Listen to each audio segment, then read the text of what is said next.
Hey there, and welcome to the UX Business Architect. I'm Mercedes Johnson, a UX design consultant, and today you're going to get an inside look at my crash course on user research, process, and analyses. This lesson covers the basic understanding of the user research process, some things that you'll need to be considerate of when conducting research, and some of the most common deliverables. We won't be able to cover it all, but it should be enough information to get you started in the right direction. Let's dive in. So whenever you're starting a new project or you have a new client or you're just getting started on your design endeavors, you're going to need to do research first. Cool? From there, we're also going to address our ethical considerations when conducting research.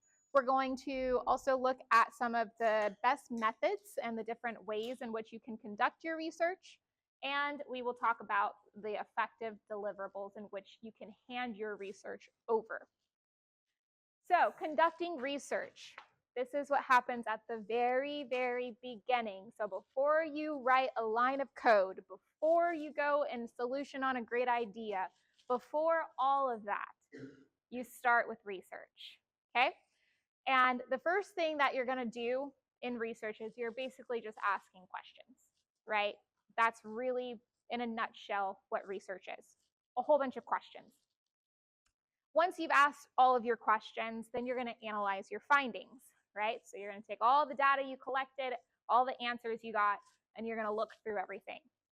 Then from there, you're going to identify a problem, right? Do you see certain trends? Are people saying that, oh, wow, I really hate this button, or that it's really confusing, I don't know how to get to this page, right? You're going to figure out what is the main pain point. And then you start solutioning. And we're still not at code yet, right? So this is all at the beginning. But there are two different kinds of research that you can collect. There is quantitative and qualitative. So let's go through. Quantitative, this is going to be your numbers, right? Things that you can measure.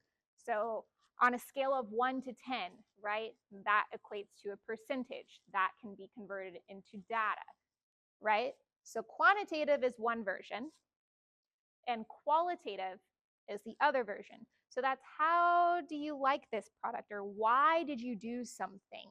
The things that you can't really measure, right, but is equally as important. So when you're conducting your data or your research, you want to make sure that your data has a combination of qualitative and quantitative research in it. Cool?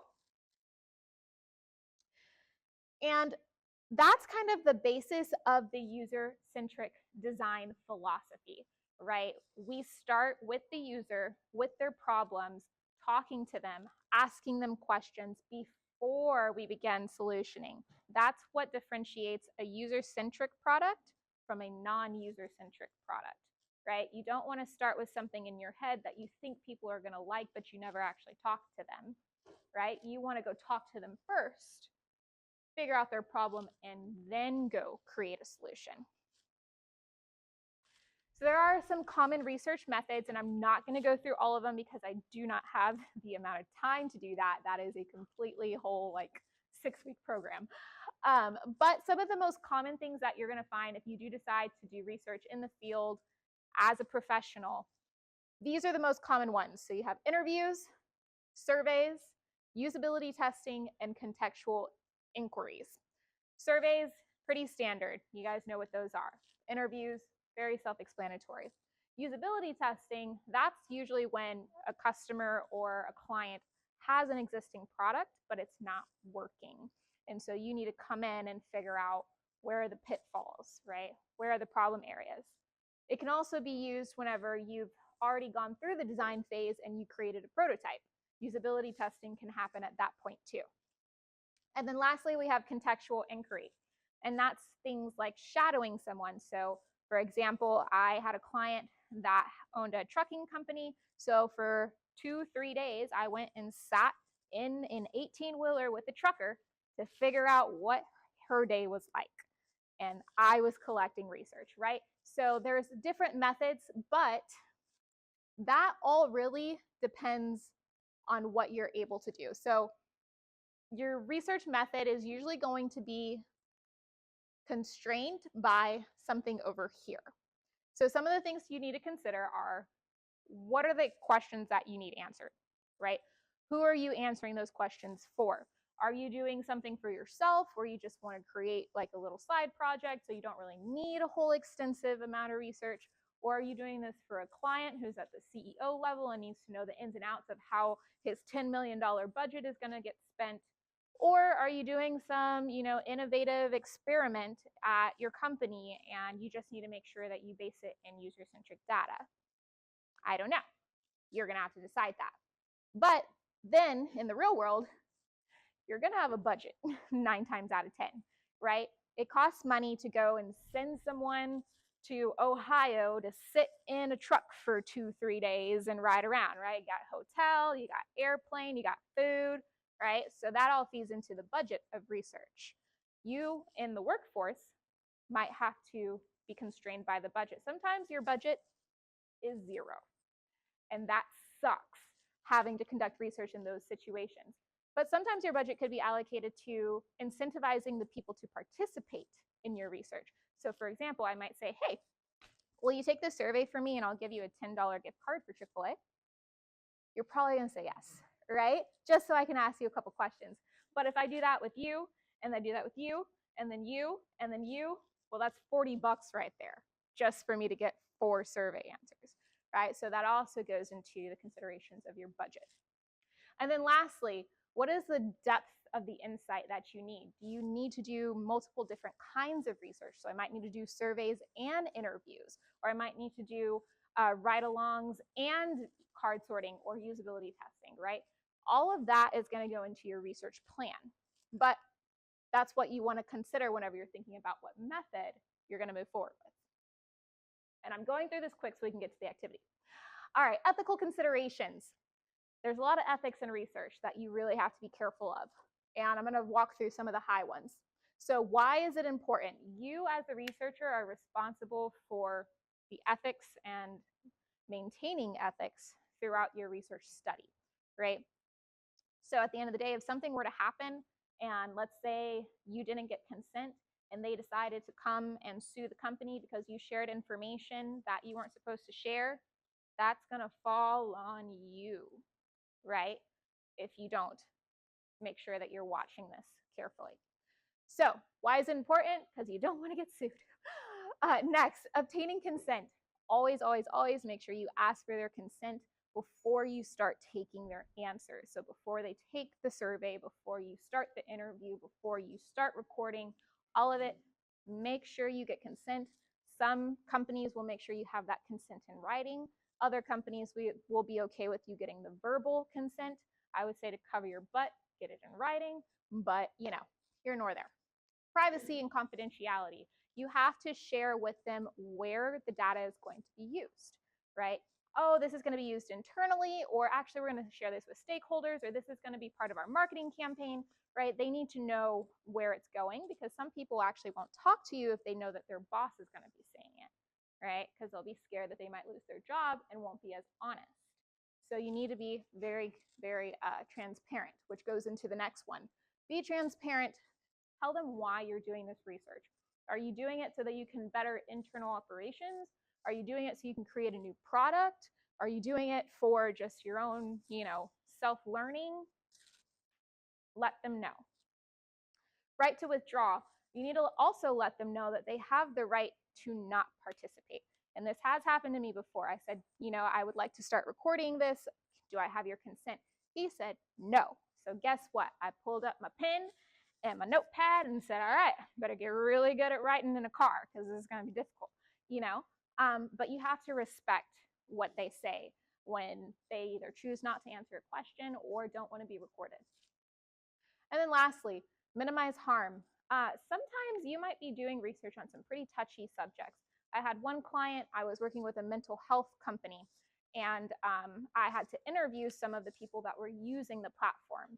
And this woman almost brought me to tears during the interview because she was telling me about her life and all the things that she had went through and the abuse that she had to endure and how she was trying to get her family, through all of that. And it was just a very very sad, sad story, right? And you have to be very respectful in those times. Try not to probe, try not to, be invasive.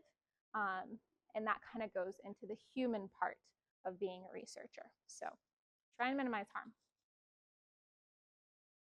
All right, any questions so far?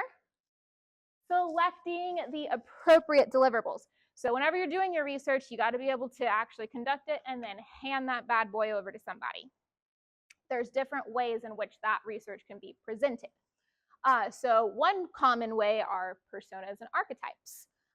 Another one are journey maps. Journey maps kind of like map out the experience over a certain period of time in sequential order, so all the different steps that someone takes in order to complete a task.